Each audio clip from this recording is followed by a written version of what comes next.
What is up, everybody? NFT Pirates back at you again with comics and crypto, and my man Dannybr, two absolute legends in this space. And we're gonna actually start to do these more often. We want people to have more insight into the collectibles and everything that we do. And so we're probably gonna do this once a week. So what's up, guys? Good to see you. Hey, thanks for having us, Chad. How you doing? Man, thanks for coming on. I mean, we had this amazing rocket ship of a January, and now it seems like the rocket ship's coming back down. Much needed price correction. Yeah, we all knew it was coming, didn't we? But it's still not nice. Yeah. The hardest part for me is like whenever I have something that goes up to the moon, I'm like, it's just gonna keep going. Like when Spider-Man hit 100K, it's like it's going to 150. And then Yeah, I remember like every 5 minutes I was just sending out tweets, new record floor. Yeah. Yeah, and then it's when once all the prices are down, everyone on Twitter is like silent. Everyone that was tweeting before like goes dead quiet. Myself included. It's true. There seems to be like a little bit more like FUD now. I've got like people commenting being like, Veve's done. And I'm like, man, like this is clearly your first only few months of Veve. We've been here lots of times. It's like the sixth cycle by now, Yeah, what are they saying it's done for? Yeah. Well, we've been here since like, we've been joking around, but we've been here since like people were FUDding when Todd was 100 gems as an example, right? So it's like now we're at a point where like Todd's 11.7K and people are still like, hey, things are going to go down. And I'm like, man, everything is like up significantly. Even if you joined in like December, if you joined like the height of January, I could see your perspective. But so it sounds like the people who bought in high are not, it's dipping back down a little bit for them. Yeah. So yeah. But if they stay strong with it, it'll be fine. Yeah, you can relate to people like that though, because I mean, a lot of people bought Omi. So we had a similar situation with Omi, didn't we? I mean, I bought in Omi at March. I think it was like 0.03, and then we had that massive rally up for like 2 weeks, and everyone was like, "Oh my god, this is it!" Like the moonshot, we're going to $1. And you get everyone started telling their friends. I got all my friends in, all my family. I was like, "This is going to be the next big thing. We're all going to make it." And then it hit 1 cent, and everyone bought in at the top. And then you're like the bad guy for the next 7 months because you told everyone to buy at 1 cent. It's like I joined you. I joined you. Lots of my friends were like, dude, what the heck? I bought in at like, I think for a Canadian, it was like almost a cent. It was like 0.9 or 90% of a cent. And then after that, it went to like 1.6 cents. And then it just tanked after that. Yeah. I mean, Andre Jick was the same way. He made a video about buying in at, I think it was $100,000, and he got 16 million Omi for that, and that was around a penny or maybe a little bit less. But then it tanked, and I think he felt really burnt by it because he just stopped talking about Veve in general. But then he started buying the collectibles, and he bought the stick rare Spider-Man around 10 or 12,000, and then everything took off, and now he's just all pumped about it. And he just made a video about investing another additional $100,000 in Omi. I saw that he sold like 2 Bitcoin. Very cool. For it, right? Very cool. Yeah, that's awesome. That's a massive move because you think it's all good when everything's going up, but he's got everyone else involved in it as well. You see, he's got like Pro the Doge and like God knows what else he's brought into it as well. So it's I think what was it, Foster that got him into Omi, or if he got him into Omi, but he got him into the collectible side of it because he was investing in Omi first, wasn't he? And then moved on to the collectible side. Yeah, he made a great move with that Spider-Man. And just like you got Lewis into Veve as well, Danny. Thanks for that. Well, yeah, I mean, I didn't get him into Veve. He tweeted about it. And then my friend Ryan, he messaged me saying, because he followed him. I didn't actually follow Lewis at the time, so I knew who he was, but I didn't follow him on Twitter or anything. And he said, "Oh, Lewis Morgan's involved in it." And I was like, "Shit!" Like he posted a picture of Walt, and I think he bought it. It was his first ever collectible. It was like the one, I think it's 140 Walt. He paid $8,000 for it. And he said, I think his tweet was, "What Veve NFTs has everyone got?" or something along those lines. And I tweeted, I had the 57 Walt, which I just bought the day before, and I was like, right, keen to flex. So I tweeted him. I said, "Look, I've got this one," and I think I DM'd him saying, "Mate, if you need to know anything about it, like just hit me up." And he said, "Yeah, let me know. Like I'm interested." And within 10 minutes, he sent me his number on WhatsApp, and he's like, "I need to know everything." I messaged him saying, like just basically, hello, mate. And he just rang me straight away. He's like, yeah. And we were on the phone for like 6 hours just talking about Veve. And like going like deep dived into it. I was like, what the fuck is going on? Like, I couldn't believe it. I was like, is this real life, you know? Yeah, after talking to him about it, he was like, right, I'm going all in. What do I need to buy? So we just went straight into the like discussing what we think, and straight away I was like, you need to get the sub 100s like now before they're out of reach, you know, because that's what I'd only just started collecting them because I didn't have masses of liquidity, but I always liked them. I thought these are going to be like massive, so I thought these are going to be when people like Lewis or celebrities come in, this is what they're going to want, because it's the thing that differentiates them between, like, they're all obviously carbon copies of themselves, but you've got those low mints that give them that sort of extra value, that extra bit. So I thought, yeah, you have to get these. And he was on it straight away. Man, good thing you were so smart, like, to inform him, because I'm sure he's thanking you now, right? Some of the decisions he's made, like looking at his 5 sub 100 Rizzos as an example. Yeah, we bought them in one trade, man. Like, we bought them all off one guy. I think his name was, he's an OG because he'd been around for so long. His name was BK 1997. Shout out to that guy, wherever you are now. He had so much stuff, man. And we were looking for a Todd. Like, we really wanted Todd, like sub 100, and we couldn't find it. Well, we were trying to sort out a deal, but I was posting in the Telegram every day, because that's how we were doing our trades back then. Because the market, no one actually had sub 100s for sale on the market. Yeah. And if they did, they were like ridiculous prices. So we were just talking in the Telegram, like trying to get decent prices for stuff. And there was this guy, I can't remember his name now, but he wanted $25,000 for, I think it was like a 90+ mint Todd. And we were like, shit, this is like our best go at it. We're just going to go for it. 25,000 USDT, not gems as well. So it was a lot of money. He was like, yeah, I want it. So I was like talking to this guy, and this BK guy said, yeah, I've got all of these.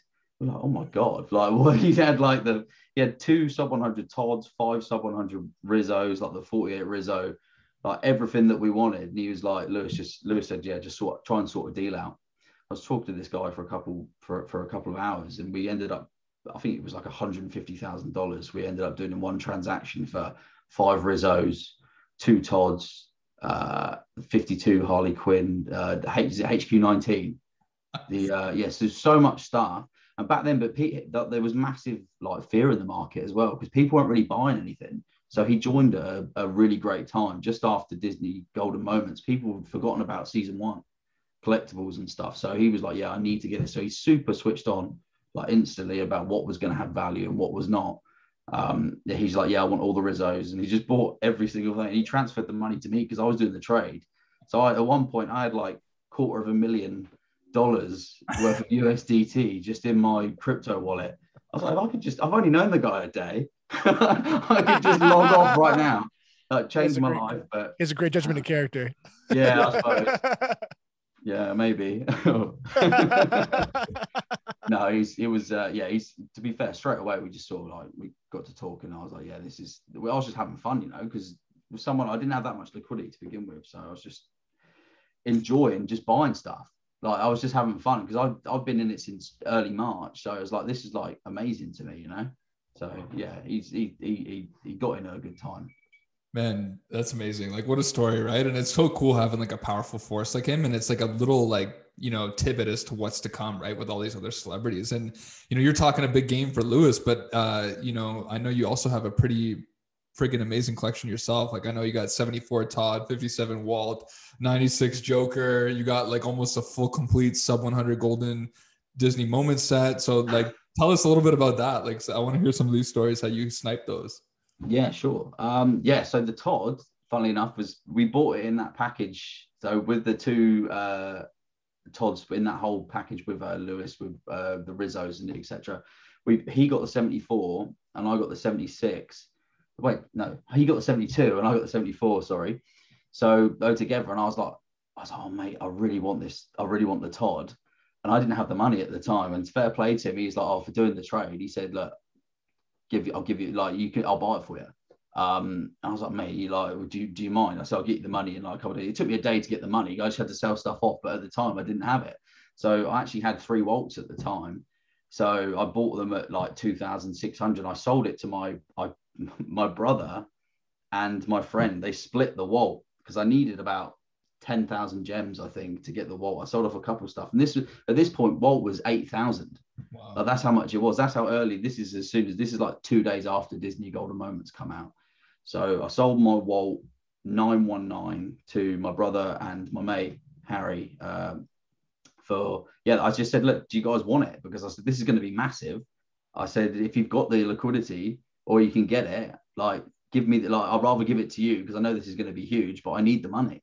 So yeah, Lewis let me, he sent me that over and he said, yeah, just whenever you've got it. So that was great. So I ended up with the 74 Todd, which is like unbelievable now. You think that was, I think I paid, it was 12,500 USDT, which back then that was the most expensive thing I'd ever bought. Like, regardless of what it was in real life, anything, like it was worth more than my car, like easily worth more than my car. And I was like, I have to get this. So it was it was a matter, but I knew the value. I knew it was going to be massive. Like Todd's Todd, you know. And I think Todd at the time it couldn't have been more than like 2,000 or 3,000. What was it at Disney Golden Moments? I can't remember now. Yeah, it was about 3,300 gems, something like that. So that was like 20,000 gems in like the conversion rate. It was a lot of money. So it was like 7x the floor, but there wasn't any about. So you couldn't pick them up for that. And I was like, I know this is going to be huge. And I spoke to you, Chad, after. I was like, I've got the 74 ton. And you're like, so jealous, bro. Yeah, I was like, that is, because they just don't come up. They very, very rarely come up, you know. So I knew that was going to be huge. So that's how I got that one. And then so the Golden Moments was the big thing that sort of got me back into Veve, because I took I cashed out at one point before that, because I was like, I wasn't sure where it was going. I didn't stop believing in it, but it was like I needed the money for other stuff. Yeah. So I sort of, in the Telegram at that point, I think you could cash out for sort of 0.7 to 0.8 US dollars per gem. I just sold everything, and Omi at that point was like 0.21. So I was like, there's something going on here. There's something that's got to give. There's no way it can't be this low. The value's like way off. I was like, even if I do sell off all my collectibles now and buy Omi, I'm going to be okay. But if you notice, there was always like the collectibles always sort of held really well, even when Omi was dropping. So I got quite a lot of gem value from what I'd sold, and then bought a load of Omi at that point. And then like a couple of weeks later, Omi sort of gradually started pumping again, and it went up to like 0.8 in the space of a month for me buying it. So I had like $10,000 worth of gems. This is like back before Golden Moments. I had like $10,000 worth of gems, and I bought Omi at 0.2, and I had no Omi at this point because I'd gone all in on the gems. And I sort of, like, that was what I was doing all the time. I was juggling between Omi and collectibles. So yeah, I ended up, before Golden Moments, I was like, I need to go all in on this, you know. So Chad, yours and Sean's video was like, you both brought out these videos at the time, said how amazing these are going to be. I was just so hyped to them, so I had to go like all in on them, you know. Yeah, you saw it. And then the 57 Walt, I remember you got like a crazy deal on it too. And I know Sean, I think Sean had like I think at one point, Sean, you had 4, right? Partners? Yeah, I had 4. Then yeah. Well, it's 4 within the family still. True. Yeah. I've still got 3 in my family, so that's good. I kept mine in my family as well. I was like, I don't want to sell this to anyone that I don't know, because I was like, I know this is going to be huge. So yeah, at least it's gone like that. But the 57 Walt. So after Golden Moments, obviously, you know, the run up to it, it was like 7 days in a row of massive drops, like back to back. And then we had Decon after that as well. So people don't remember, but it was like a massive, even after the Golden Moments, it was like, God, even more drops. So I was sort of sick of it. Everyone was sick of it. Like, I just needed a break. They're like, no one's got any money left. But one sort of byproduct of that is that every single drop, people were there's like a gem squeeze, and people were just starting to realize what that was. You know, it wasn't really a thing before Golden Moments, I don't think, because people they really saw what was happening with like the gems being, people selling off all the drops, like just to get the next new shiny thing, you know. So I sort of capitalized on that, where I sold all my collectibles. I sold all my OMI for collectibles before the Disney Golden Moments because of your guys' videos. So I actually owe you guys quite a lot, more than you'd actually realize, because it was a massive thing for me, like to go all in. I was so convinced. I was like, I've followed these guys for so long, especially you, Chad, and then obviously Sean, you came a little bit later on, but I watched your video on like how massive a set this was going to be, and I was like, there's no way this isn't going to be huge. So I sold all my crypto, apart from I sold like 90% of it. I just bought all gems. And during the whole week, I was just stacking like golden moments. I was buying low mints. I paid, what did I buy? I bought my Wally number 90 for 999 gems off the marketplace. I bought my Iron Man number 83 for 1,000 US dollars. I bought my pizza truck for 1,100 gems, like number 80. And I accumulated like 6 out of the 11 golden moments before Walt even come out in sub 100. Like, just because I realized that was going to be massive, and it was like, I couldn't believe people were selling them off so cheap. So it was just one of those things. I was like, I can't, it was hard to be convicted, but your guys' videos sort of like made me like realize the value in these things, So coming on to the 57 Walt, that was like, I knew I had to get one Walt, like the same as you, Chad. You were like, I need you to just get one. So you saved up, I think you saved up a load of your gems, right? Yeah, I did. I almost, pre-ejaculated because there were so many good deals, but I made sure to stay on for the final ride, Yeah. It was hard. It was a tough week. Yeah, it was just a crazy week on Veve. It was like, and no one believed in them. It was weird to me because it was like you talking like even in the group chats and stuff, or in the telegrams and discords, and I was like the outlier because I was like, these are going to be so big, you guys don't understand, and no one believed it. Like, I'm sure there was like so much doubt around Veve and what the collectibles were going to be worth, if they were going to be worth anything down the line, that no one actually believed in them. So it was great for me. I had that liquidity and I was just buying everything. So I think at one point I had 23 wallets that I paid like an average of 200 gems for. Wow. So, and then the minute that Walt dropped, I didn't get it on the drop, but my girlfriend Olivia, she actually got it on the drop. She was like, I had 7 phones. I had my whole family round. We went around my family member's house, and I was like, right, I need all the kids' phones. I need you all to do this. I'll pay you whatever. If you get one, I'll pay whatever you want. I was like, I'll give you 100 quid each, like if you get one. So, and none of them got one. She sat on like 4G in the other room, and she's like, I got one. I was like, what? How can you go? I don't understand. So she got one on her phone. She got number 399, and she still got it now. So, and she doesn't even care. She just holds it because I say to hold it. But I'm like, that thing is going to be worth an absolute fortune one day, and it is now. It's like, it's crazy money.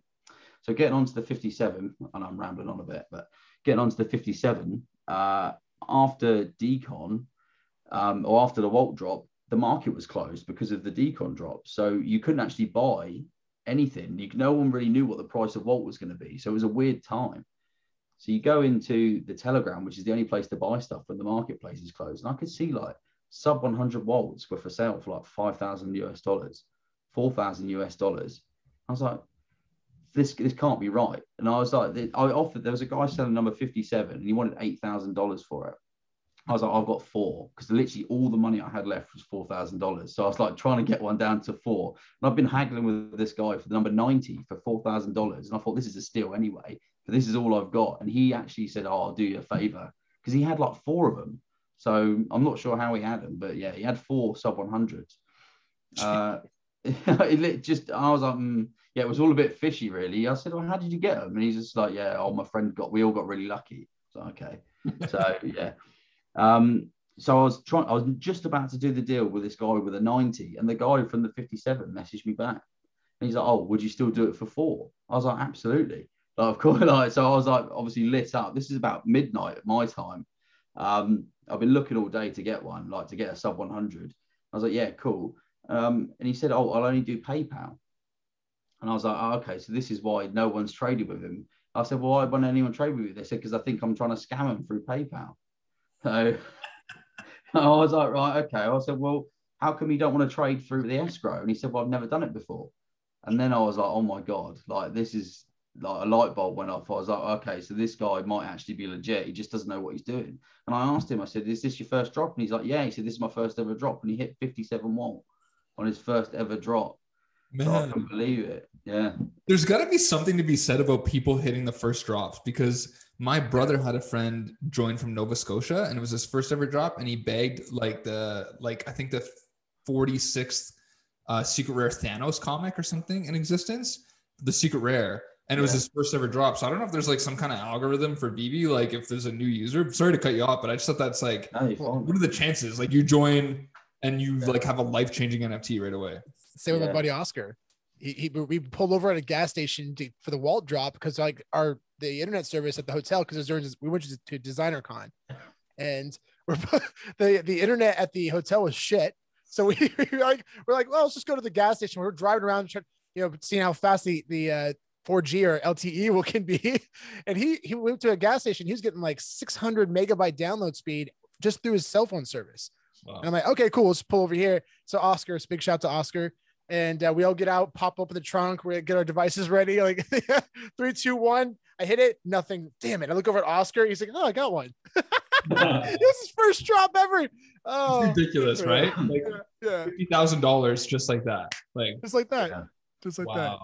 Wow. So Danny, how did the story finish out? Yeah. So the guy basically, I had to.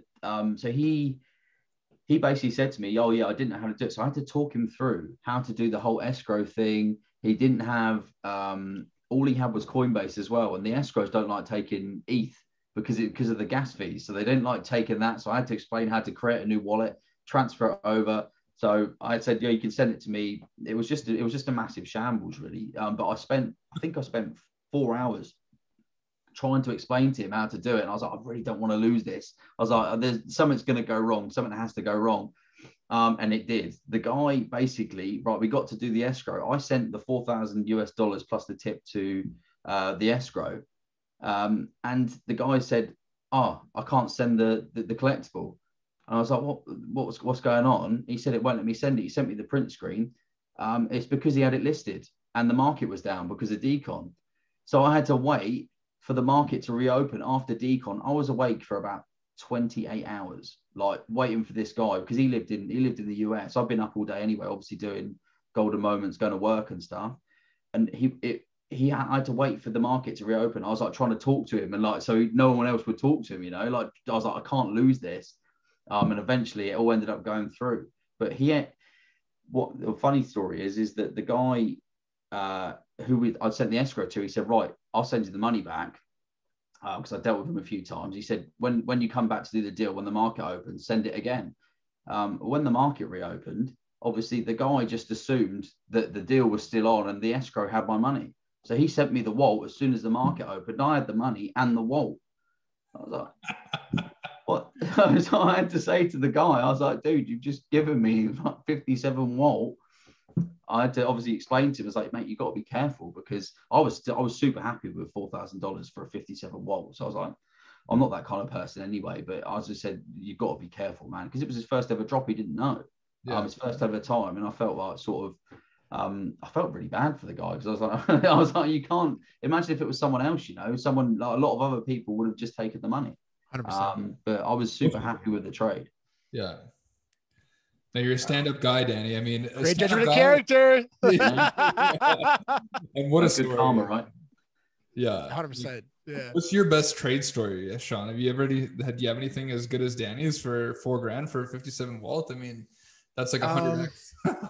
I think one of my favorite snipes that I had ever done was after the Fantastic Four 1 drop, when I got that sub 1,000 secret rare. Yeah. So I got that for 2,500 gems on the market, and it was number 883. And I told myself, like, because I had an opportunity to buy a physical comic like a couple years ago, and I bitched out on it, and it's been my biggest regret not getting that comic, man. Oh man. What grade was it? I told myself it was a 3.0, I think. It was amazing for that comic. Yeah. It's probably, I haven't checked the prices lately, but probably I'm presuming 20 plus K easily worth now. Yeah. But I think back then it was under 10, easily under 10. It was way under 10 actually. But yeah, so when that news came out about comic dropping, I'm like, I'm getting the secret rare. I don't care what it costs. I'm gonna get it, figure it out. So I saw the 883 pop up and it was 2,500 gems, and I'm just like, I'm getting this. And I'm buying 600 gems at a time, freaking out because I'm like, if this thing gets sold, I'm stuck with 2,500 gems. I ended up getting it. It was great. I was stoked. Yeah, wow. I told myself I regret my entire life if I didn't get that, and it's paid off. I mean, if you reference the physical comics, 9.6, there's 3 of them, and they've never sold before, and there's 3 of them, right? And if it's estimated on Go Collect, if they do sell, it can fetch as high as $6.5 million. Wow, that's a 9.6. And this is equivalent in our graded system to a 9.8. So let's go. That's unbelievable, mate. Yeah, that's awesome. Man, one of the coolest trades I did was actually with Danny. Basically, I had a 78 Elsa that I traded to Lewis for, I think it was like 8,000 gems at the time. And then Danny and I were watching Walt in the market. And I was like, bro, I think I need like another Walt. And he's like, yeah, they seem to be like flying. I was like, yeah, they're like 8K. And then it was like 9K. And I was like, fuck it, man. I was like, just go get me a Walt, because I only had the 8K liquid. And then Danny bought it for me. I think it was like a 532 mint, which was like pretty nice. And then I think you sent it to me and you're like, just get me the 1,000 gem difference, like whenever. And then I got it to you like the next day or something. But that was a pretty sick trade, because I'm like, now that's like, 50K. And I mean, maybe like, I don't know how much that would be, that 78, but it's at least 20K. But I don't know if people would be paying 50,000 for a low man Elsa right now, right? No. So I was funny enough, I was trying to work out a trade with a guy for the 45 Elsa. And he had it listed for 21K. And I was like, that is actually a good price, like for a 45 Elsa, because it's it's a super low mint. He actually got stung pretty bad by having his account locked, and he actually he had the full sub 100 set. And he ended up, he was just like, I've had enough, because sadly, it was just one of those things. He was just like, I can't deal with it. He said, I'll just go and buy Omi now. But he ended up doing really well because he bought them all quite early. But yeah, he's 21K for the 45 Elsa. So yeah, you could pretty much value. And I think it's gone now, to be fair. I think it's sold for 2021. Yeah, so wow. 45. So you can value, so you can value the probably the 70, probably around 16, 17 at least, wouldn't it? So I think you've done the right thing there, Chad. Definitely. Yeah, right. That was probably the right move. And one thing just while we're on that topic that you told me about, which was pretty cool, was all the golden moments end in what? You said it was like all three. Yeah. So yeah, I texted you the other day, and I was looking at them all. I was like, oh, they all end in all 333. And obviously, I know the Club 33 thing. There's this tie-in, and we only just realised that. I spoke to you guys. I was like, they must know about it, but you didn't know that they all ended. All of the mint numbers of every single golden moment ends in 333. Obviously, the gem price of Walt is 333, and obviously that ties into the whole Club 33 situation that's going on with Disney. I thought, well, there must be a tie-in. It has to be, right? What an incredible find. That is such a great breadcrumb. Is right in front of our faces the whole time, man. And you look past it, right? Because you just focus on the mint numbers, but yeah, it's right there in front of us. That's wild. Danny, man, good catch. Great catch, bud. I'm sure someone else must have made that. I mean, they must have made that thing, but I haven't heard anyone else talk about it. I haven't heard anyone else say anything. I haven't heard that either. And then one thing, like, I don't know why, but I guess because Superman was 8,888, I just assumed R2 was the same. Like, I don't know why, but like there was a glitch there for me where I just always thought R2 had 500 more mints than it does. And the one thing that's super interesting is, like, we were saying, oh, maybe Partners gets you into Club 33, but maybe you need the whole set, right? And then maybe the sub 100 sets, there's like extra exclusive status. Like, I don't know. Yeah. Well, maybe, it maybe actually socially it would be, because you think the sub 100 set, I don't know what they do. They've been talking about adding, like, if they ever added like accessories and stuff, like sub 100 accessory for that certain collectible, if you held below that number, and it would be tied to that collectible, if it transferred. Like, I think that was just people talking about stuff, but that would be cool. But yeah, it's more of a social status thing more than anything, isn't it? It's more of a flex. than anything else. But like all of these NFTs, they're all flexes. Look at the Bored Apes and stuff. The only reason you'd have a Bored Ape is for the entry to the club and that social status. So that's just what all these things are tied to. Right. And man, I don't know if you guys have noticed, but like some people were like, man, I'm tired of hearing about Todd. I'm tired of hearing about Walt.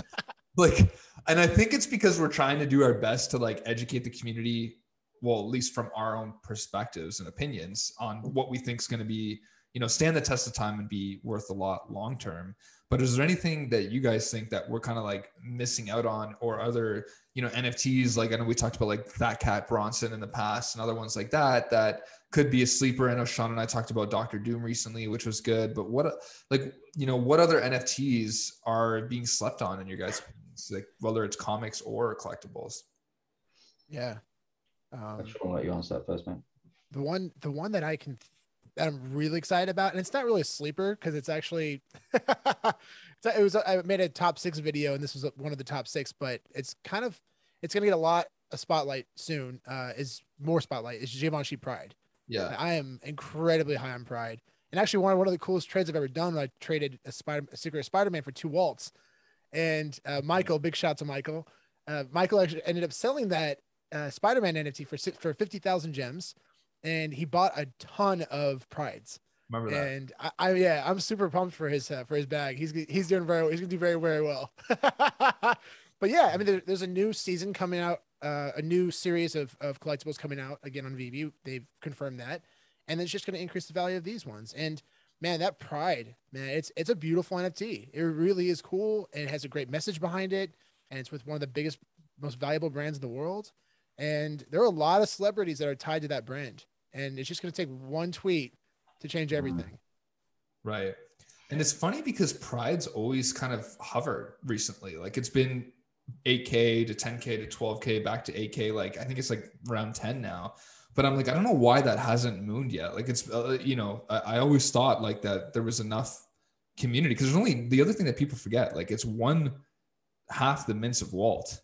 Do you know what I mean? And I'm like, you know, and it's like 1/4 the mints of Todd. Like this is a very credible, like, you know, NFT that will likely, you know, with the right flame behind it, start to take off, and it won't be reachable again. So I feel like it's just interesting, like how people always follow the hype. Like I remember, you know, Steamboat came out and I was like, oh, I need a Steamboat. And I was like chasing it for 2 weeks when I was missing out on like 2 R2s. I was missing out on Pride. I was missing out on so many other things because the community focus was there. And I think that's what needs to change. People need to start looking at like, okay, what's undervalued, and then start stacking that or going after that, rather than like just, you know, being part of the rainbow.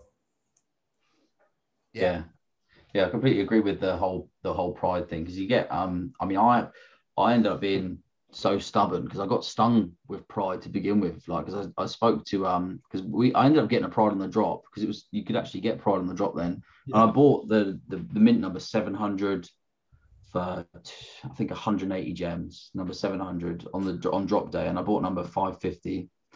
And I was happy, like I was listening, I was like, oh, I knew it was going to be big. But I thought, oh, I'm going to make a quick flip, because back then you couldn't, like, if you even made profit, you were doing well. Because after the point, like, at that point, I can't remember when Pride dropped, maybe even earlier than that. I can't remember really. But at that point, you were just lucky to make profit off anything. Because if you bought anything in the market, like commons would be sat there for like weeks, like even after the drop on some drops, because they weren't, no one was given any value to them. So everyone was focused on the ultra rares, like 999 mints, and Pride was like 1952 mints. So it was difficult. But I remember selling them to Ray Fixie back when he first started, because I was like I started speaking to him. I remember him coming into, it must have been April, because he came into the app in April, and I remember talking to him, and he's like, oh, where do I start and all this stuff. And he went mad on Pride, and he was just buying and accumulating them, and obviously he had this massive amount of liquidity. And I sold him the 700 for, I think it was 380 gems, and then the 550, I think, for 350. Wow! And I had like loads. I think I sold him like 6 in total, like in over the space of like the week. And the minute I sold my last one, I woke up the next day and it was like 1,500, like just for the floor. And you end up becoming so, like, I was so salty at this point that I'd missed out, or I'd sold these great mints, that I was just thought, oh, it's going to come back down. because everything else does. At this point, things weren't just mooning really. It wasn't that sort of growth. So I became obsessed with like, oh, I know it's going to come back down. And then it just got to the point where I was like, I can't buy back in now, because just ironically from my own pride, I couldn't buy pride back. So, yeah, so I've left it now. I've just sort of forgot about it. So yeah, thanks, Ray Fixie. I didn't even know Ray Fixie was into prides. Yeah. That's funny. I bought my mom a Pride. So I got Pride on the drop, and I think it was Veve Vault and Veve Flipper or something did videos saying like the rares, the commissioned one. And I did a video after their stuff, but they basically called it out. And then so I was going for the rare, landed it on the drop, and I think mine was a similar mint to you, like in the 700s. And then afterwards, I bought one for my mom for like, I don't know, it's like a 1300 mint, and I bought it at 275 gems. And I sent it to her, and then the floor went down to 200. And I remember my brother's like, you know, that was a stupid move. Like, you should have waited. Like, there's all this FOMO. And my mom's like, geez, Chad, like you should have waited because like you're out 75 gems. And I was like, I felt like an idiot for a second. I was like, well, it's a huge one. And then it took the community like a good week before it started mooning. And like those Cleopatras and everything were going for so much. And I remember at the time that we were like, oh, Pride is a bigger deal than people are making it out to be, you know? And if they would have just held, my mom sold it probably for like similar price to you. I told her never to sell. Like a week later, it was gone. And I was like, that would have been a $10,000 gift, you know? Yeah, that's on there. But obviously, Sean, you gave your mum a Walt, didn't you? So yeah. At least she hasn't sold that like that and done your day. I told her, I said, you know, give her a number that's the lowest you should ever sell it for, and she's like, sell it. I'm never gonna sell this thing. Like, okay, that's a good mentality to have. Awesome. Diamond hands, mom, let's go. Amazing. Like, one more out of circulation, Sean. That's perfect. She's truly like, she loves Disney so much, guys. Like, this is how big of a fan she is. This is actually a really funny story. So I was visiting them over the weekend. We're at barbecue, and I walk into my mom's room. I'm like, hey, mom, what's going on? She's on her phone. She's like, nothing, just hanging out. I look up at the TV. It's a 4-hour video on YouTube of a guy walking around with a Steadicam, walking around Disneyland Park. That's all it is. It's so good. This is the best part. So my dad walks in. He's like, he looks at the TV. He's like, hey, was that Linda? Was that Aunt Linda? Is my mom's best friend. I look up, and it's my mom's friend, best friend from college, and her kids. And they're like in their 20s. But yeah, we're like, what the fuck? So we're like taking them photos and videos of what we saw. It was just hilarious. It's so random. That's a true Disney fan right there, bro. Yeah. Give the Walt to the right person. Like, walking around. I gotta tell Veve Magic that story. That was hilarious, man. She's just there watching people walking around Disneyland Park. You know, like. You just see someone that you know, like a family member. That's yeah, good. yeah. It's hilarious. Did you guys ever hear that story of it was like two people that were like at, I think it was Disneyland or Disney World, and like it was like they ended up getting married later on in life, but they were both in a picture together when they were younger. So like the parents were like taking a picture of their family, and in the background like he was walking with his family or something. Wow. And then they like matched up that they were both at Disney World like at the exact same time, right behind each other, and they ended up getting married. I know it's a little off topic, but I just thought that was the magic of Disney, right? And talking about Disney, the Wax CEO came out and had some wonderful words for Veve. What do you guys think? Not NFTs. I was like, I don't know if you can go that far, buddy. Yeah, I don't know. That is really strange, man. It's because Sean, you actually showed me Wax, and I was like, oh, actually, like, because I think it was a Teenage Mutant Ninja Turtle Funkos that you were like talking about a couple months ago. I was like, I went and grabbed a few. I went and grabbed a few like sub 10 mints of like all of them. I was like, oh, these are super cheap. If these were on Veve, these would be like thousands and thousands of dollars. So I was like, okay. I spent like $1,000 just on sub 10 mints. I think I've got like all of the Star Treks like sub 5, all of the Teenage Mutant Ninja Turtles like sub 5. Got #1 Captain Kirk epic. Like, I paid like $120. I was like, yeah, great. Like, even if they don't do anything, it's just awesome. I've got #1 Captain Kirk. So, but I thought the Wax platform was amazing. Like compared to Veve, anyway. I mean, not shitting on Veve, but obviously it's a web app, and it's super easy to use. You can cash in, cash out. I actually sent the Wax from Binance. Like, I bought it on Binance and then sent it over. and it was there in like 2 minutes, and I was just buying it. And if I sold anything, I could just send it direct to Binance. So they're on the right track. But when he said, his argument was that the Veve NFTs aren't real NFTs because you can't sell them for real money. So okay, so what happens when you can cash out for OMI? Then what, they are real NFTs, and then they've still got the first Veve NFT. So his point's like sort of it's not it's not right, you know. Right. I mean, at the end of the day, an NFT is a non-fungible token, and that's what these are. Like, they're Exactly. I mean, it's on the blockchain, and you can't really dispute that. But people have different opinions about what NFTs are, and even on Wax, you can't sell like Wax NFTs on OpenSea. Exactly. Because it's on the Wax block, it's on its own blockchain, right? So there's some on interoperability, but not a ton on the on Wax. But yeah, I mean, I just took it really personal. I was like, no, F this dude, like the Spencer. Spencer's like, well, he has some valid points, but I just felt like someone was making fun of my child. Like, I took it super personal. Because I just care so much about Veve. But yeah, I mean, at the end of the day, these are NFTs, and when you're able to cash out, all this stuff's gonna be behind us. So yeah. And I think when we all cash out our Walt's at $1 million or whatever, then I'll be like, I'm so sorry that you said this, dude, because at the end of the day, it's competition for them.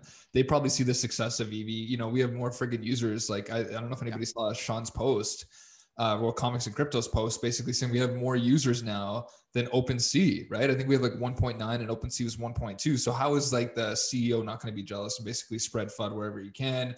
And a lot of things too that we know is people, despite there not being a cash out system, have sold things off and made millions.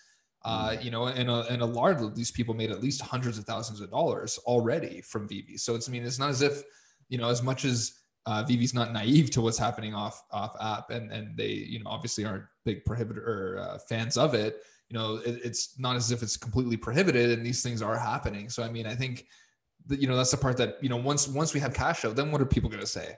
You know what I mean? Then they can say, oh, well, you can't put it into a cold wallet. Yeah. And then what? You know what I mean? There's always going to be FUD. And we've been bashing the FUD since March of last year. So I think it's positive. I think that this is jealousy, in my opinion. Yeah. And it's like, cool. Can I play with your collectibles in AR? No. Yeah. Oh, okay, cool. Oh, okay. Well, I haven't done anything with the Wax ones. I've literally, since I bought them, I've just forgot that they're even there. So they're just there. I've got obviously all the sub 10s or whatever, but I don't even think about them anymore. Until you can do something with them, it's like it's great. But I think the great thing about Veve is you've got that social aspect, which is what I think is going to be the massive like driving factor behind it. It's what it's got going for it, because I don't see because I used to buy OpenSea NFTs. Like when I first started NFTs, I was like buying like a couple of OpenSea ones. I was doing Veve as well, but nothing major. The first real money I made was on an OpenSea NFT. I think I bought one.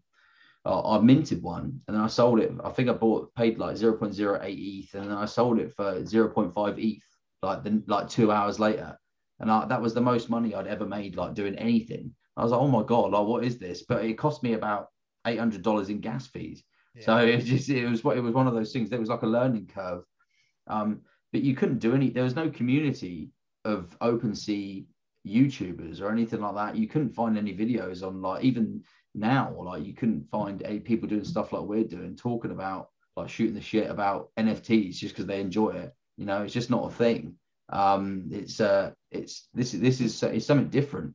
And you think people say like you've got the 10,000 members for BAYC and stuff like that. Okay, and they're just an exclusive club. All right, great. But the only problem with an exclusive club is you haven't got that much reach. You've only got 10,000 people that can never talk about it because they own one, like with passion. But you're not going to have people talking about like a BAYC like that if they haven't got one.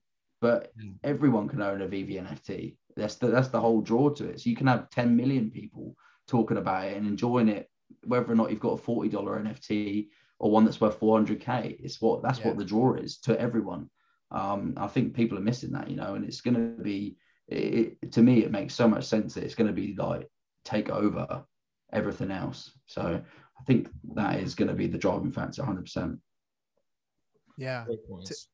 To add to that, Danny, people are really excited about getting these collectibles on OpenSea, especially because it was already confirmed that the indie artists are going to be the first to leave Veve.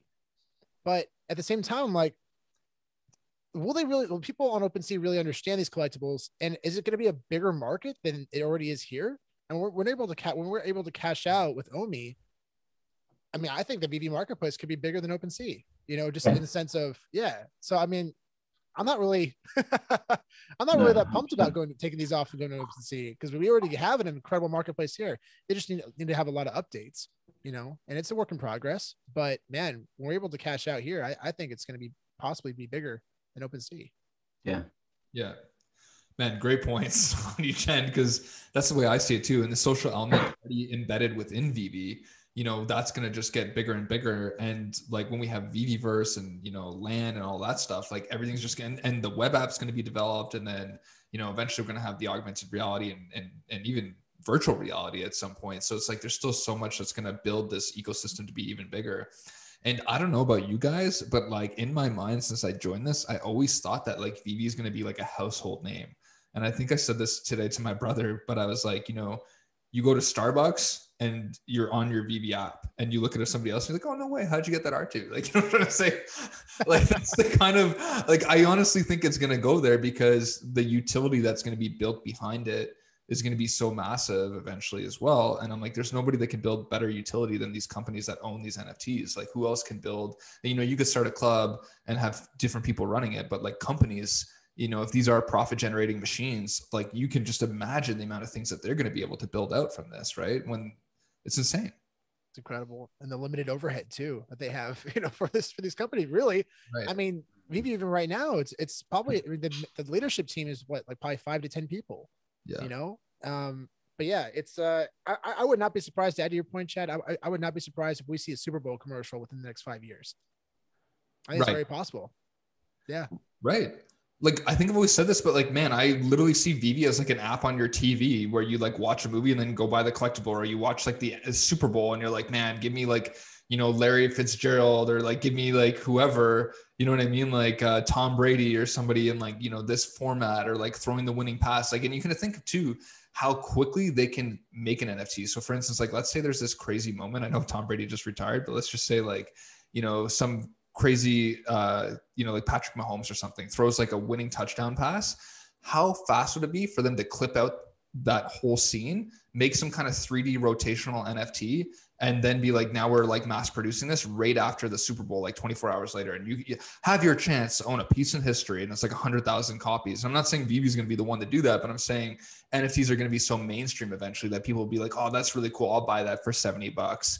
And I could see that being something that people want to own, And going to events, like getting collectibles or NFTs by going to events. I know they're doing that for the Super Bowl this year.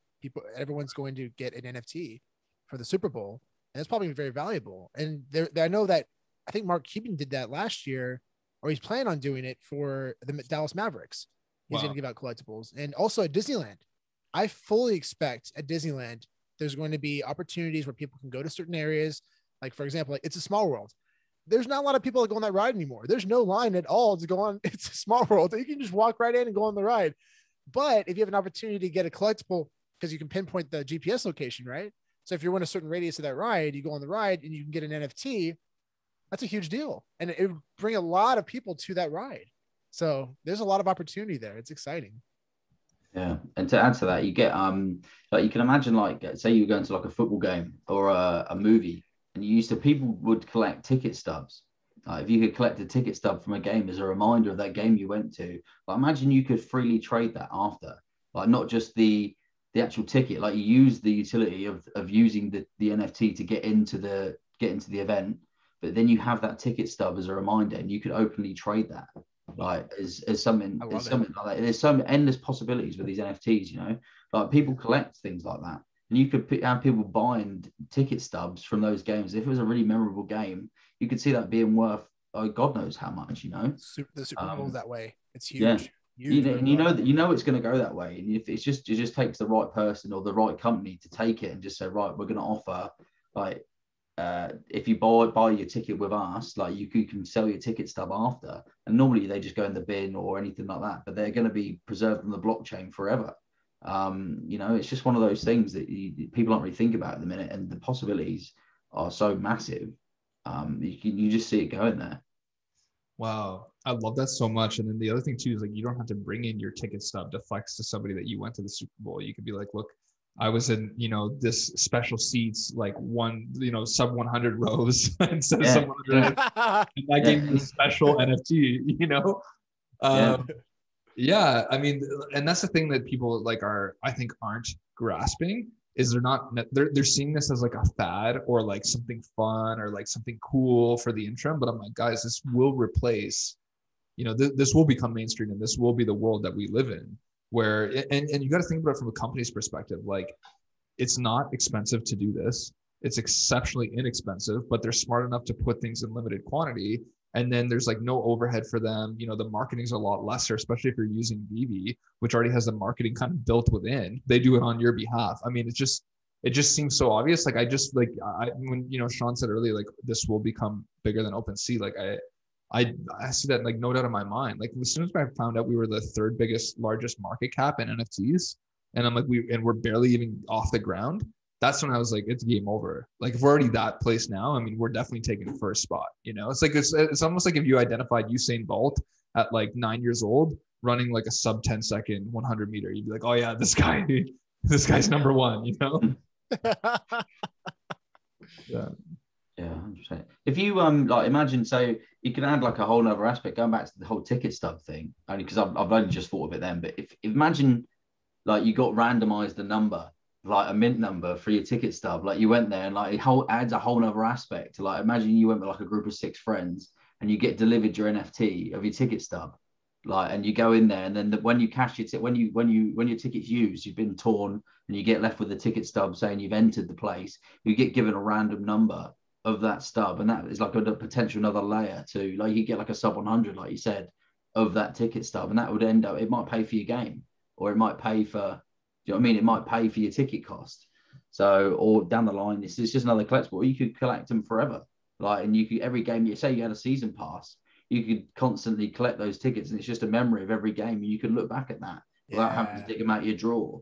It's just there's so many things that you can do with them that it's the natural progression now for the way things are going. It just makes so much sense. Like you've had a ticket delivered, like you can buy e-tickets now, but if you don't print it off and bring it with you, they won't even accept like the email that you got it with. You have to bring the paper copy, or if you have the paper copy, you lose it. It just makes no sense.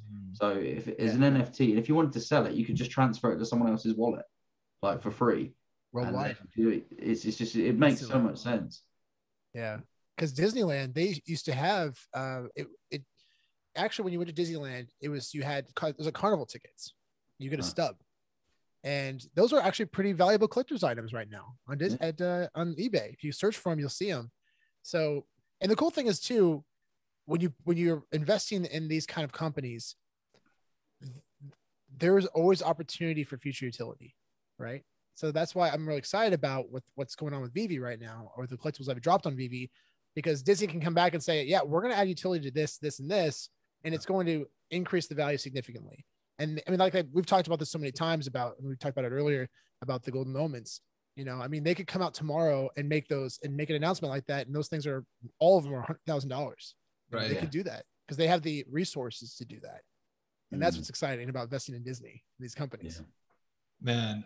And then this goes into like further what, the OUP article came out and it was like, oh, you'll be able to rent your NFT. And I'm like, man, like if we can go to Disney World, instead of going and buying like $2,500 worth of passes for your family and your kids, you're like, let me rent this Walt out for $1,800 for the week.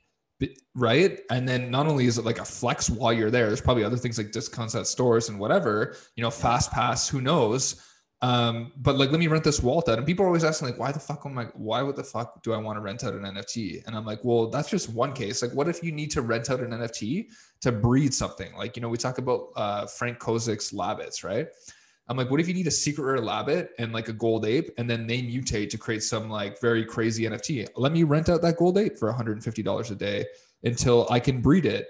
Or, there's so many things. What if you need a Charmander and a Charmeleon in order to make a Charizard, and you need to like morph the two, and you have to rent, like, there's just so many reasons why you need to rent, right?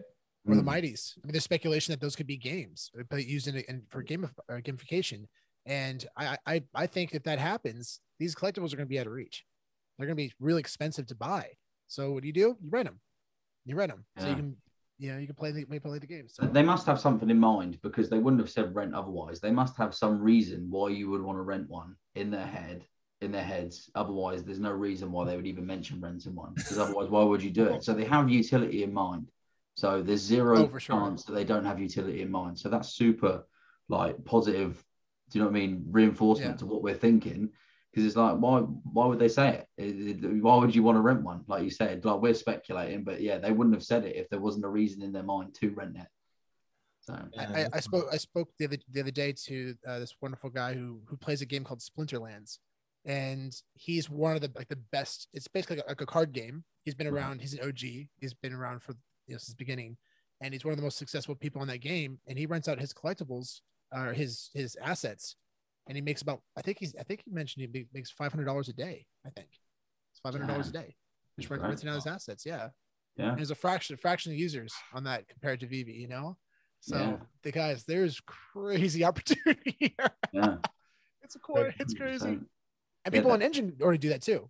An Engine, they rent out their NFTs because there's already games you can play. So people, it's like, imagine like for, what was the game on it's a pay to play game on like your iPhone or iPad. It's Clash of Clans. Clash of Clans, right? You spend a lot of time, you build up these assets, right? And what if you could have the opportunity to rent some of that stuff out?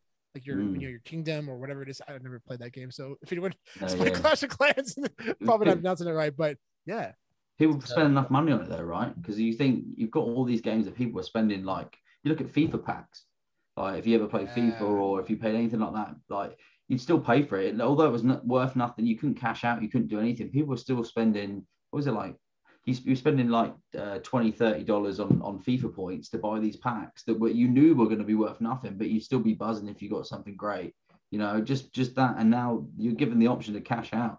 Like, have you ever played, like, I think about games like, when I think about it, I think of games like World of Warcraft, like RuneScape, anything like that. All you have to do is monetize the assets, because people still buy and sell the assets on those games anyway, even though they have no real life value.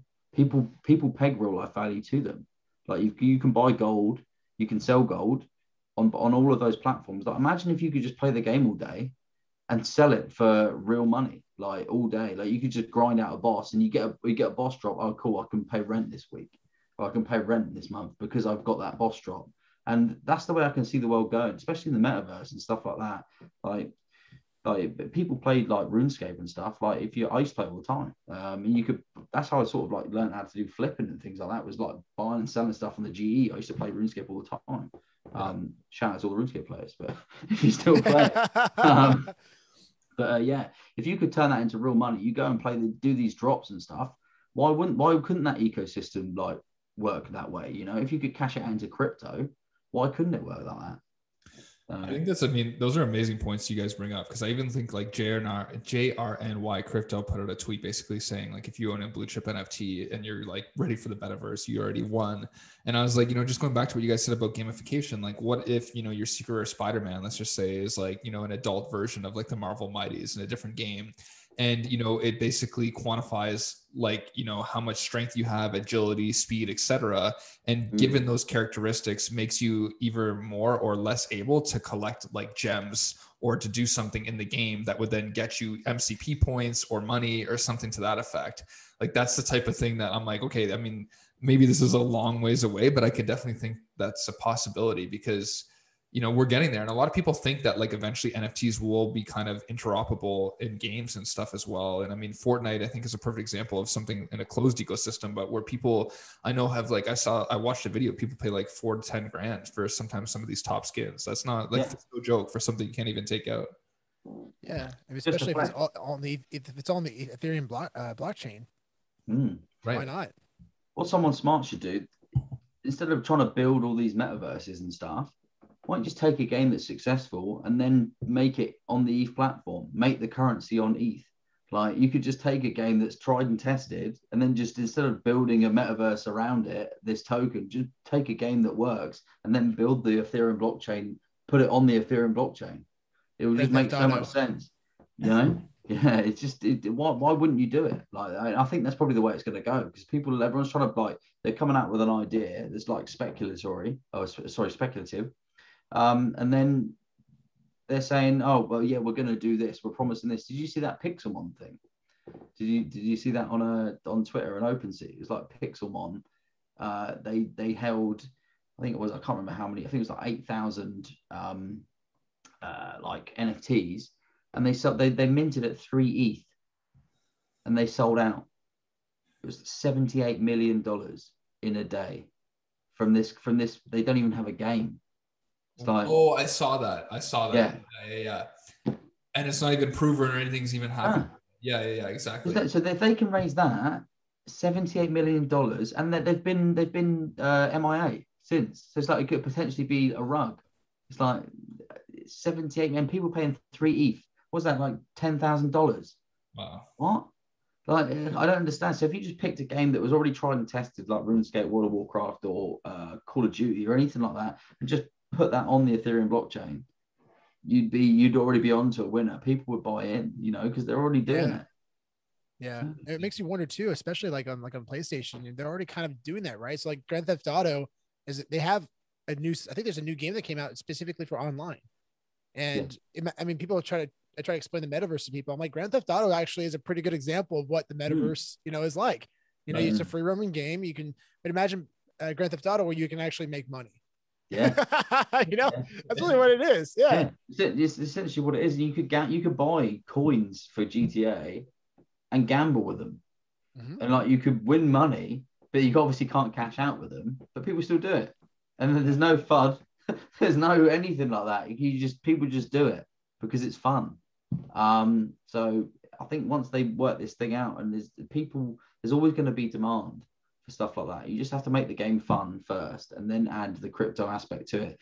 It's definitely going to be the future. It's just picking the right one, and hopefully Veve is. Crypto, yeah.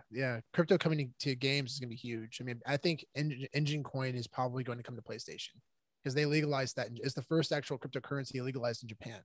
Wow. Right. And man, that's going to be a game changer when you can have the option to use cryptocurrency on a system like that. That's crazy. That's crazy. I think they have a lot of plans for it. It's going to be cool. Wow. Man, talking about cryptocurrency, some of my buddies are like, "Oh, I won't get into Veve because I can't cash out." And then they actually were like kind of saying exactly what the Wax blockchain guy was saying. The CEO basically saying, it's just a matter of time. And the one thing that I've said is like, people do cash out a lot, but there's a lot of people that get scammed.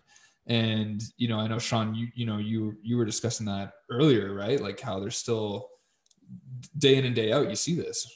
Yeah, it's awful. I mean, like on Facebook the other day, people, they message me and they want to make sure it's me. I do FaceTime, and sometimes I'll send a video or even a photo, and people will use that, and I've come to learn that. I was in the middle of making editing, doing a huddle or sell video, and someone messaged me, "Hey, I just want to make sure this is, it's you. Can you send me an audio message?" And I sent one. So, hey, it's right. I think it was Riley. Hey, it's me. I just want to let you know this is Sean from Commerce and Crypto. They took that audio message and used it in fake escrow deals using a fake account of mine. Wow. And it's scary, man. It's scary. You got to be. I'm actually making a video right now, in the process of making a video of how to prevent being scammed, and the necessary steps you need to take. This is specifically for Facebook. I know people do it on other places as well, other social media platforms, but this one specifically focuses on Facebook and the Facebook group pages on there because it can be safe if you go about it the right way. Right. And these steps will help ensure that you go about it the right way. Right. That's good. That's helpful, isn't it? Because you think you need people like that to. It breaks my soul, man. Yeah. Especially when people are using my image. Like, dude, that's the worst. People hit me up like, Sean, you're trying to scam me. Sean, to scam me. Like, this is. Yeah. That's awful. That's awful. Yeah. But yeah. Hopefully this video helps. Yeah. So. Yeah, because I think that's going to be a huge game changer when we can actually cash out, and like exactly. A lot of people are saying that it's going to follow Top Shots where things are going to actually go down in value, but I think we might see like a temporary dip, and then it's going to go exponential because I think at that point it's just going to be you know, a closed loop, and people, there's going to be no more FUD, and it's going to be an in and out. And I'm like, at that point, like, you're going to see people throw in so much more money because it's confidence that you can take it back out. The only thing I can say is that it's kind of like a closed jar right now. Like, money keeps coming in, and like a lot of the times it just, you know, it just keeps getting squashed, and that lid's not coming off. So I do think there'll be like a sell off for like a lot of these people, but I also think that a lot of people that wanted to sell have, and that's what people are confused about. Like, you know, I don't know, like I was one of those people. Danny, you were one of those people, right? Like, I sold a bunch of stuff off for my wedding in my house, and you know, I had no choice at the time. I completely agree. I mean, I sold stuff. I bought my girlfriend a new car because from selling stuff originally, because she had a car crash, and it was just one of those points that we were at a point where I wanted to buy her a new car. So, and I was able to do that because of Veve Collectibles. And at the time, you could buy stuff at 0.8 and you could sell it. So I was like, okay, well, I was buying gems at 0.8 anyway, through trusted escrows like Sean and stuff like that. So I wasn't really worried. I was buying them from people I knew. So I knew they were all legit. But you could also sell them at that point. There was like massive demand, like not like you're seeing like the 0.5s, etc. that you're seeing now. I wouldn't buy or sell anything at the minute, to be honest, gem wise, because it's just so diluted, and the risk of being scammed is so high. I would never advise anyone to buy off of thing. I was only ever trading with people that I knew and trusted, that I'd been dealing with since March. You know, I was sort of like a closed group inside that closed group. But when you have to sell, I've known people that have sold millions of dollars, like just of collectibles and things, because they needed to get out. Like, we bought that when Lewis bought all that stuff originally. The guy, I think he was a football player. He ended up he used. I think we ended up trading him like $250,000, like in like the space of like a week, because he was just a VVOG. And whatever he done with that after, I don't know. But it's amazing. It's changing people's lives. Yeah. Wow. Yeah, that's insane, man. I mean, I look to the day, like, I'm not gonna lie, every now and then I'll like have a little bit of like, oh, I could cash this out right now and buy a Range Rover and fix up the house. And you know, like, I'm not gonna lie to you guys. And my wife kind of like teases me. She's like, oh, I really like this one with like the white interior. And I'm like, shit, I know I want to, trust me, but I'm like, I know that it's gonna be worth way more than a car one day. And on top of that, the passive income from this, you know, could be enough to pay for the monthly. Like, I could just lease the Range Rover at that point and just be the NFTs, right? So it's like to actually cash it out is just like silly at this point. And it's so funny because we have these major run-ups, and then everyone's like, yeah, like, you know, Veve to the moon, and then things go down, and everyone, like, the FUD just comes out so quick. Right. And I'm like, just relax. Like, you know, I think the biggest thing that we've identified is just to hodl. Like, there's going to be another crazy boom after this. And even though it comes down and it corrects, like, it levels out at a higher level. Right. Yeah. What's your trading strategy now? Because I know you were, you're a massive flipper. Like when we used to flip, because obviously we both started with very little liquidity in the app. And we had to get to where we got to now. Obviously, it was a lot easier back then. Like, people coming in now, they probably didn't realize that you could get a drop, and that was what you relied on. Like, liquidity wise, you wouldn't have to put so much money in. I used to rely on getting a drop, flipping that, and then I would make the moves inside the app then. So has your strategy changed now? Yeah, it did change, because I think the big thing that you and I did is, like, back in the day, it was just about seeing green. Like, as long as you made profit and you continued those gems putting forward, you would never see the run-ups that you see now. Like, if you went to sleep on your Todd, it might go up 50 gems, but it was never going up like 10 grand overnight. And that's exactly what we saw. Like, partner was 13K, and then it went to 20, and then 30 within 2 days, and then like 30 to 40 within a day, and then 40 to 50 another day. Like, it was just like, you know, you don't have to flip at that point. Buy a good NFT and hodl. And that's where my mentality's come now. I'm like, there's so much people now that, like, it's too risky to flip. And I think I told everybody this story, but I tried to flip out of my Walt, my last remaining Walt, for like a Rizzo, to ride the Rizzo wave. Because in my head, I was thinking it was going to go to 40K and then flip back into a Walt. And I chickened out and bought back in. And the next day, Walt went to like 20K. And I was like, my God, like, I would have lost like 7 grand in that trade. And now that, like, you know, Rizzo's at 16K or something and Walt's 50. So I would have lost like 34 grand. Right, from flipping. And that's where, like, now I'm like, okay, I've got to be a lot more risk adverse, because like sleeping on these huge items. Like you don't know when the next 3 millionaires are going to come in and just buy up all the floors, right? And we haven't even like thought about institutional investing. Yeah. What about you? What about you, Sean? You, because I never knew, because I know you came in a little bit later. So what were you? When did you actually join? When did you join? Actually, it was around April. Right, so not too much. But I didn't start the podcast until August. So I was like, dude, drinking, eating, sleeping, Veve all day, every day for like 4 months straight. And by August, I knew the marketplace really well. I knew the collectibles, and watching Chad's videos. Yeah. But so what was the question, Danny? So what's your training? Because obviously, I don't know if you had massive liquidity before. What was your strategy like to build up your collection? I actually sold off a few of my comic books to invest in the NFTs. I mean, I didn't sell all of them. I sold quite a few, but I sold some to reinvest into Veve and Omi. But I don't really swing trade, man. I don't trade very much. I invest what I like, and I just hold. Hold it. Unless there's opportunity, right? If an opportunity comes up, then I'm like, oh yeah, let's go. Because I can flip that to get something better or get more of But yeah. For golden moments, were you like that then? Because obviously I watched your video. Yeah. So like, because you were like, right, I'm going in, I'm selling I think you said I'm selling my kidney, I'm doing all this stuff. Do you remember you said that? So I'm pretty sure you said that. So I was like, yeah, if this guy's going to sell his kidney, then I'm going to I better sell some stuff. You know what's so funny about that, Danny? Like I remember when the first collectible dropped and then the marketplace opened and I saw homers were selling for under 100 gems. And I'm like, am I wrong? Like what? What's happening right now? Do people just understand the value of this, or am I wrong? I generally was second guessing myself. Did you guys feel that way? Chad, did you feel that way? Because I know you. I was pissed because I was like I made so I don't know if you guys remember, but I put out a Homer and Bart video right after, and I was like, I literally said, who the fuck is selling at 75 gems? Like, I want to find you and slap you. Because I was like, I don't know where you're at. If this is your first ever drop, like, I don't know what you're thinking. And then I think Homer and Bart went to like 175 that night. And then it stayed at like 200 and something for a bit. But I was like, man, like at first, I think what scared me was the edition sizes. I'm like, if there's not enough momentum behind these, then like, because there's, they're not small. Like they're 12,333 times, it's almost 100,000 editions of these NFTs in that whole thing. So you need 1 million people plus, presuming they're at least buying one each to make this thing really pop. Right. And so that was kind of my concern.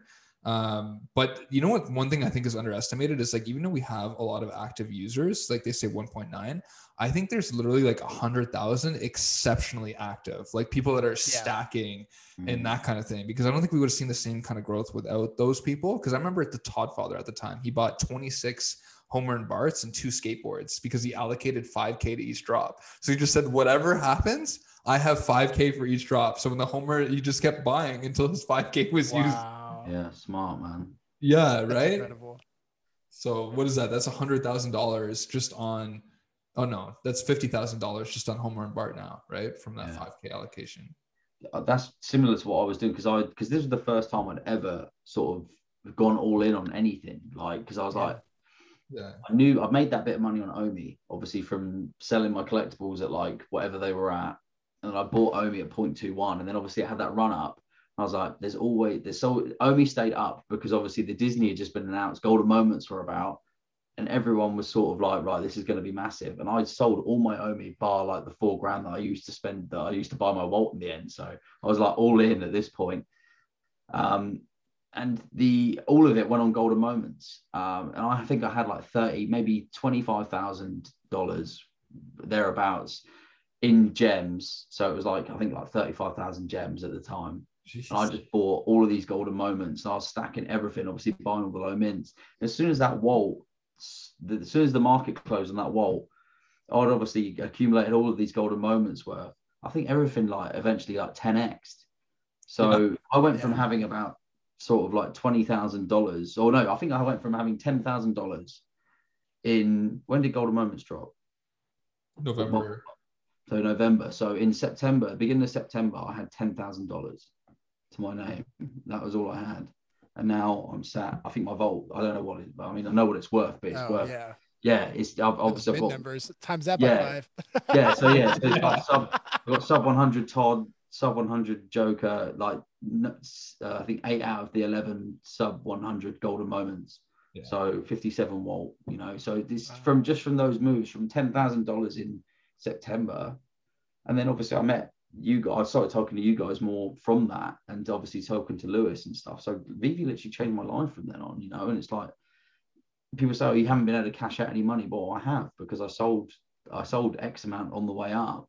Yeah. I was able to buy my girlfriend a car. I was able to pay off all our debts, like, just from Veve, and then still have a full sub 100 golden moments set thereabouts and sub 100 Todd, just from getting drops from March. So yeah, I say my Vault is doing, it's way more money than I'd ever even imagine having, you know. It's pretty amazing what this app's done for some people. A lot of my friends as well. Like, some of them have been able to afford a house deposit from selling their collectibles just from like the last 6 months. And that's amazing. Yeah. I mean, Chad and I actually were doing an interview tomorrow with a gentleman about how he was able to buy a house because of Veve. Yeah. And it's the video is literally being called The House That Veve Built. Oh, what a great title. I'm very excited to have that conversation. But yeah, even the guy that I went down to DesignerCon, I sold a comic book to somebody on a Facebook Marketplace, and I drove over there and I sold him the comic, went over to his office, and I was telling him about Veve, and I was like, the Walt part, the statue just dropped, you got to get one. And he got one for like 2,500, I think. I was like, a little over 2. And then he just texted me the other day. He's like, yeah, I sold it for 25K, like cash. Like, thank you so much, Sean. I'm like, yeah, dude, I got you. Yeah. Congrats, bud. And that's like crazy, right? Because the other thing too is like 25K USDT is like 32 or 33,000 Canadian. Like, that's, you know what I mean? So if I ever sell something for like, let's just say 100,000 USDT, let's say that's my next thing, that's like 130 grand for me. Do you know what I mean? And like, that has equivalent like style of spending here. Like, we get, like, you know what I mean? So it's like, that's a big deal, right? And that's what people are forgetting is, you know, there's a lot of FUD about like this whole cash out thing, but I'm like, man, like, the whole reason that we got to the point where we're at as well is likely because people didn't cash out too early.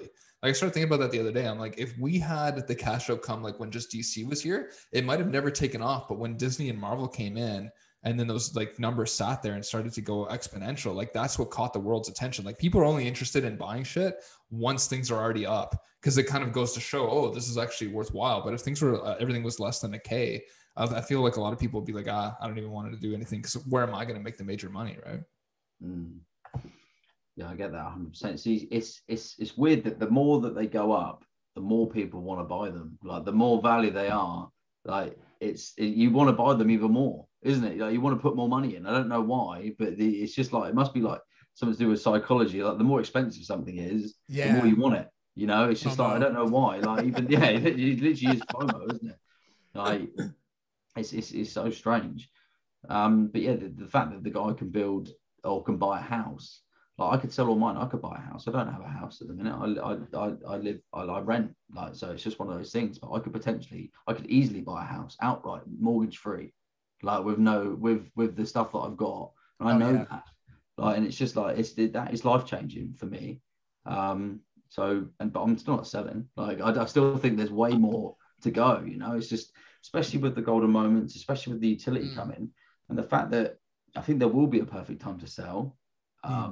Especially for people like myself that are in it for, obviously I'm in it to collect. I became a collector because of it, and I bought real life stuff. Like, as you can see, obviously I bought real life stuff because of it. And there's certain things I won't ever sell, but there's things that obviously it's become one of those things in my life that I like. You end up cherishing these things, you know, like Todd and things like that. I don't think I'd ever want to sell it. I can't imagine myself doing it, even though it would be life changing money. Because you're a collector now. Yeah, exactly. Yeah, it's a perfect example of like what you have is a perfect example of hodl or celebrate. Really, at the end of the day, like, when you sell your collectibles, you should have a party. Like, you should be that happy about with the amount that you're getting for your collectible, and that's why I love that term, to hodl or celebrate. Trademark Sean here. Yeah.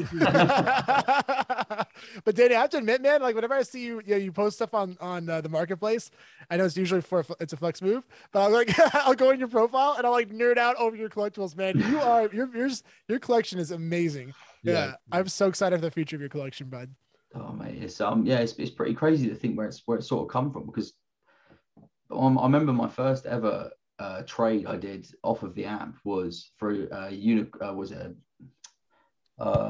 Rainicorn, and I was like, oh, this is $110.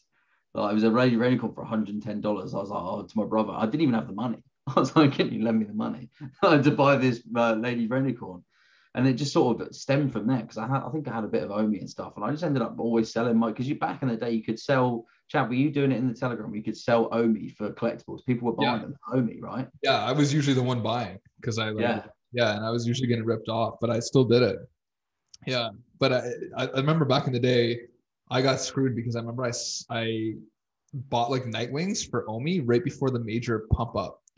Right. So I had like millions of Omi, and I was buying Nightwings for like, I don't even remember at the time, but it was like probably about like the equivalency of like just over a K USDT. And then the next day, Omi like did a 3x or some shit. And I remember just being so mad because my Nightwing was staying low, but the Omi was flying. And now it's obviously the inverse when, you know, the collectibles do better than Omi for at least the last 7 months. But yeah, man, I mean, that's how you did it back in the day, right? Yeah. Yeah, but I became like major respect to people that are flipping all day, every day, and there's so many of them, and there's like communities of people. That's how I made all my money in Veve. I ended up becoming obsessed with it, and you have to become obsessed like with the markets and stuff. But now I'm lucky enough to be in a position where I've got my grails, I've got the items that I wanted, and it does affect your relationships, like personal, work, everything, because it's a full-time job flipping on Veve, literally, especially if you're going to do it well. Like I mean, you can make I obviously the trades that I made, you can't do that unless you know the market inside and out. Some of the stuff you have to be super convicted, like to go all in on something like that. You have to know that this is worth this, and to do that, I'm full respect to people that do it all the time. I've taken a step back now because I'm in a position where I've got the grails that I want, but it's a full-time job. It literally is. It was enough, you know, like there's so many things going to be dropping, guys. It's like there's so much more to come, and potentially Pokemon, and there's millions of or thousands of characters just in Pokemon alone. I was talking to somebody about that yesterday. They said, I said, you know what, when you choose between getting the next drop or eating dinner that night. yeah, it's true. And it's like, yeah, I mean, and then he's like, oh, you're basically describing addiction, Sean. I'm like, oh that's what it is. That's okay.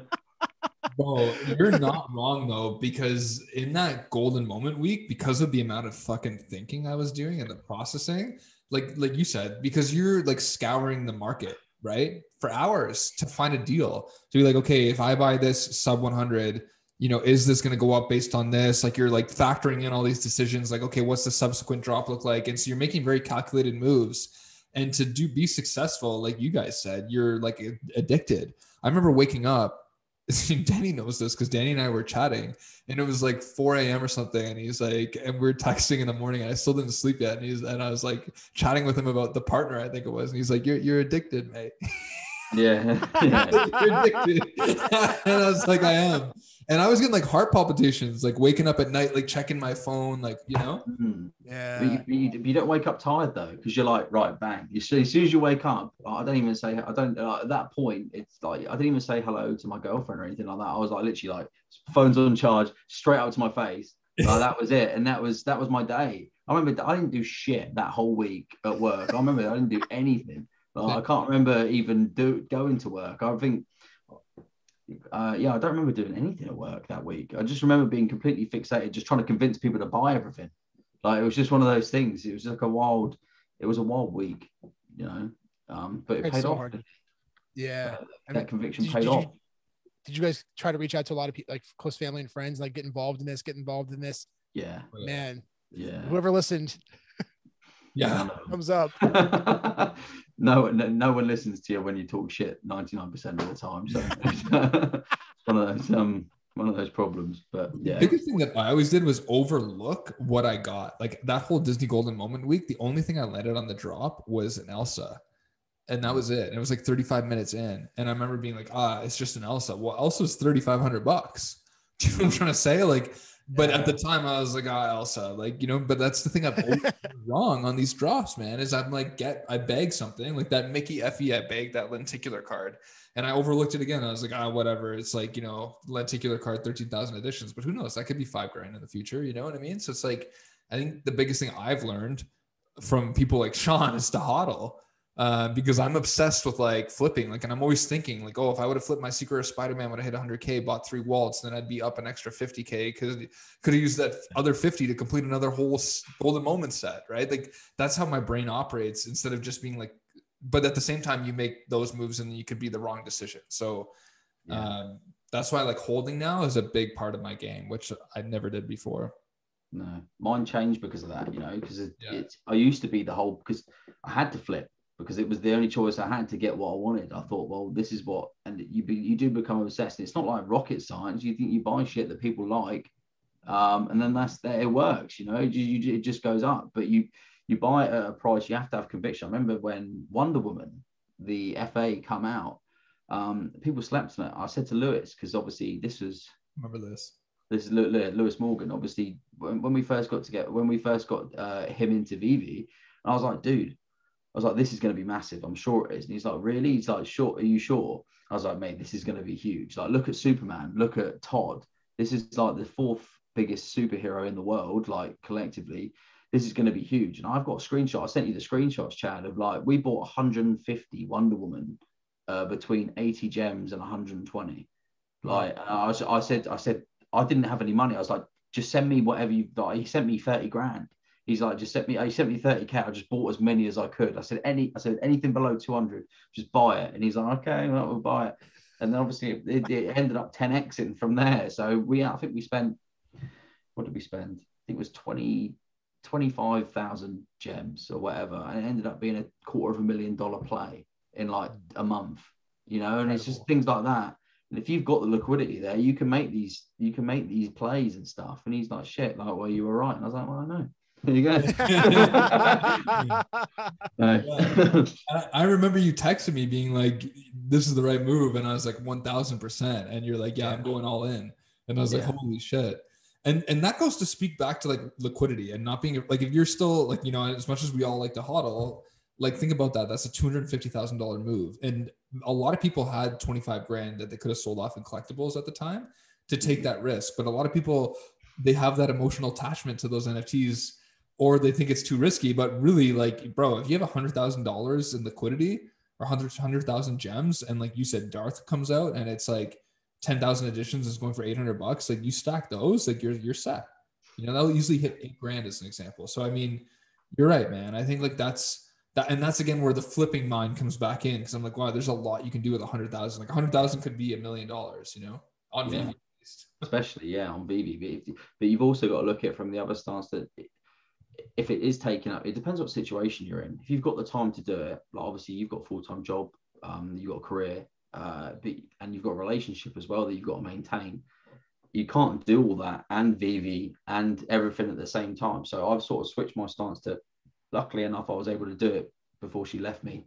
So I was able to build up a portfolio and buy these grails before I put any more strain on my work or anything like that. And I've decided now that holding is the best play for me at this time. And if an opportunity arises, I'm ready for it. But I'm not going to sell gold bricks for gold bricks. If I'm like you, Sean, we've all spoke about it. It's like these grails that we've got and we've worked hard to accumulate. There's no way I'm going to sell that for something that potentially might 10x, when I think, okay, it's a lot less stress like on your life to just hold those sort of things, So it's but it depends. Obviously, and everyone's situation is different. I mean, we're talking about like tens of thousands. There's obviously people that are listening that are dealing with, might be, to begin with, I was doing flips for 10 to 15 gems. That's how I started. I was doing 10 to 15 gem profit, and I was like, okay, sweet, job done for the day. I've made $20, and that's how I started. So it's like now it's like, oh, I wouldn't even bother, but you have to start there. You have to start somewhere. So, and I respect everyone that's doing it. It's a good way to make money, or a good way to increase your position at this time. Just accumulate, but yeah, once you do get there, it's good to just take a step back and realize what you have got, and perhaps take a bit of pressure off yourself and not worry about it so much. Yeah.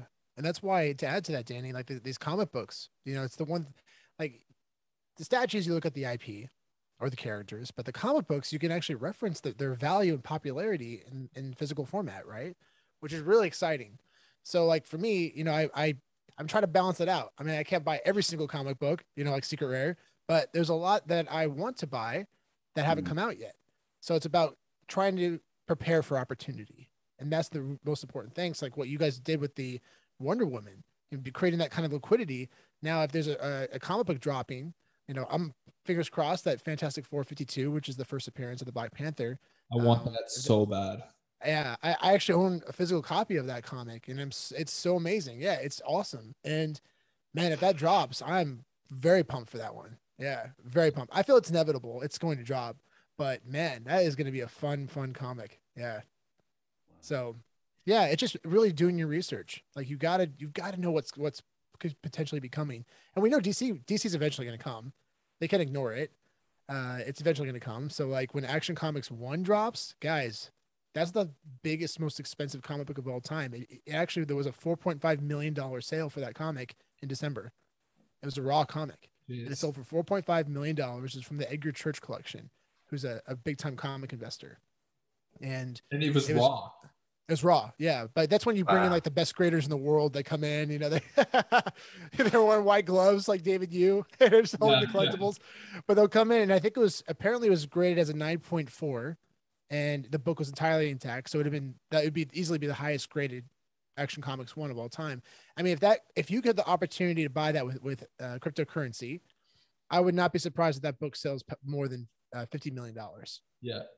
Yeah, easily, for sure. And that's the thing, right? Like you're so right. And once we have that ETH come in, like that's when these prices are going to like start to go exponential, because right now we're at a cap with gems, right? Exactly. And it's like, bro, like as soon as like, and think about how few mints there are of like Marvel Comics 1 SR, there's 600, right? You need only 600 whales in the world that are in crypto, which I mean, there's millions that are going to be like, let me get that. And then it's just going to be they're just going to keep undercutting or overcutting each other in this case until they get to like $1 million price point. So like, that's something to look forward to. Yeah. I mean, I know 2 guys specifically that have a ton of ETH, and I was like, guys, get in now. The prices aren't too bad. And now I've reached like, Sean, I don't give a shit. I don't care. Like when you can buy with crypto, let me know. I'll come in then. Like because they have thousands of ETH, they don't care. They're just like, yeah, I'll come in. Just let me know when I can buy with ETH, and yeah, we're good. Come in. I think that's going to be the next catalyst, though, because that's why I wouldn't sell the majority of stuff. I think there is going to be a prime time to sell, and I will be taking profits. Like I think, like all of us will be. There's going to be a prime time, like because we've all got real life stuff. But I think when the ETH whales are all coming in, like that's going to be like a prime time to sell, and that's when I'll probably be cashing some bits out, but the majority of stuff I'll be keeping, because I think in the long term, you think this is like historical. Some of the stuff that we've got, like the first ever Veve NFT, if it becomes a worldwide platform, or if you've got 100 million, 10 million users, then that's like supply and demand. Like Sean, your video with is it Elite Comics? Yeah. Yeah, I watched that video, and he's like talking about supply and demand and things like that. It's just like stuff that people weren't even thinking about back then is now worth like hundreds of thousands of dollars. It's just like supply and demand of certain comics, and it's just I can see that going that way. It's like we're lucky to be in this space when we are, because we've almost got like a roadmap of what's going to happen. You can sort of plan out what's going to happen. And when all this ETH was like, you look at Pranksy, he's a massive player in the NFT space, tweeting about Veve and all these celebrities and stuff. We haven't even factored this stuff in. So people that think that this is the top, there's no way it can be. There's zero chance that this is the top. I can see like Silicon said it's a 10x from here, but I think that's conservative. Like legit, I do think it's conservative. Yeah, and utility. Yeah. So many factors. Yeah, I mean, it's. Sorry, Jake. Go ahead. No. I mean, I'm just agreeing with you both, because it's so true. I mean, you know, you think about popularity of Spider-Man, like just as an example. it's, I mean, you know, like, I think I said this, we can go to Bangladesh, you can go to Pakistan, you know, you can go to like Belgium, you know, you can go to like Sri Lanka, and you could talk about Spider-Man and people are going to be like, oh, for sure. So the popularity, like worldwide, I mean, I would estimate like at least 40% of people worldwide probably know of Spider-Man. And then on top of that, you know, then you watch all the movies and all those things. So I'm like, okay, so you have the whole world. If you presume NFTs go mainstream, which I think they will, and then you think that this is the first Spider-Man on the blockchain list, like limited to 1,000 editions, and it happens to be Marvel's first NFT, then like, how could you not think that that's going to be $1 million NFT over time? I mean, and that's where, like, you know, you said like a 10x is conservative. I agree. Like, I think if it gets into the right hands and there's the right momentum behind it, like, I don't even want to know where some of these prices will go. Yeah. Yeah. So yeah. And you look also, at sorry, Sean. You look at obviously the Bored Apes and stuff like that. The utility was added by the creators of that. They made that up. They made the pictures up, and that utility was added by the creators. Well, there's 10 times more Bored Apes than there is Secret Rare Spider-Man. So all you'd need is a couple celebrities to say, yeah, well, everyone that owns a Secret Rare Spider-Man can come like party in my like LA mansion or whatever. You know, it's just one of those things. And eventually the price, people will get priced out that they don't want in there. It's just one of those things. Organically, it will become $1 million NFT. Like it's just one of those things that's going to happen. yeah. Right. And the power of speculation for comic books, man, I keep talking about speculation is so important. Being ahead of speculation. Like, we haven't really seen that yet. You know, it's the speculation talk. So when we see collectibles go up together, like comic books usually go up together or they come down together, but we haven't seen speculation for like one specific comic shoot up in value yet. And I'm so pumped for that opportunity because, like, I think it's the first time we're going to see it, and which is going to be coming out soon, is the announcement of the actors playing the Fantastic Four. When we see that announcement, guys, I'm calling it right now. You're going to see a pump in Fantastic Four comics, specifically FF1. I see it happening, definitely.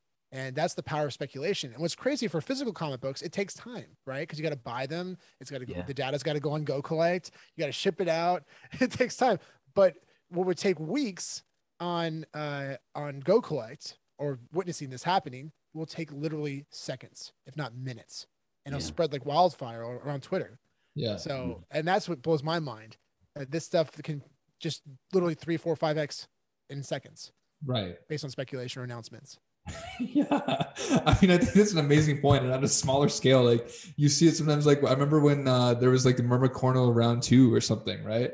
And I remember I went and I was just like, for pure spec, I went and I bought a bunch of Corsicas, like the ultra rare, right? Because I was like, okay, this is probably people are probably gonna think like they're probably all thinking this. So I bought that bunch, like 7, and I remember I made like about $1,500 just flipping Corsicas. Because everyone was like, oh, it's the next Myrmicorno that's gonna be like, and then it went to tanked. Like after an hour, it went right back down to where it was supposed to be. Yeah. But you're right. You're speculating on speculation. you're basically trying to bet. Like people like men thought they were early, but the thing that they didn't realize was like the pump already happened. So they were buying at the peak, as I already knew the prices before. So I was like, I knew that it still didn't happen yet. But I mean, like, you're right. Like that's the kind of stuff that's exciting, right? About Veve. But yeah, I think we've been chatting for quite some time, which has been amazing. But yo, we're going to be doing this all the time. I think, this is important dialogue. And I think, we also have a few other guys that might be joining us. Like I know Lewis Morgan might be joining us, as he's obviously a very busy guy, but when he does have the time, he'll be here.